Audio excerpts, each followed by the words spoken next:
set the text content of the total number of items, cart subtotal, cart taxes, and cart total elements all to number 0.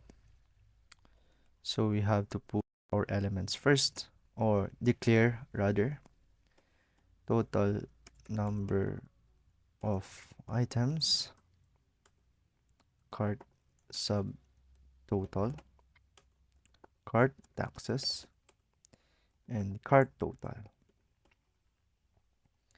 And in order to set or modify the content of these called elements is the use of a certain property, which is the text content. Also do the same with the others.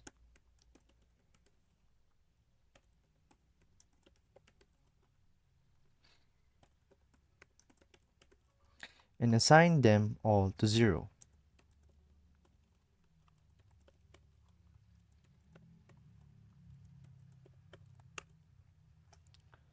So what we did was we told JavaScript to access a certain element, which is the products container, and then modify its content. What? No, no, no. So we told JavaScript to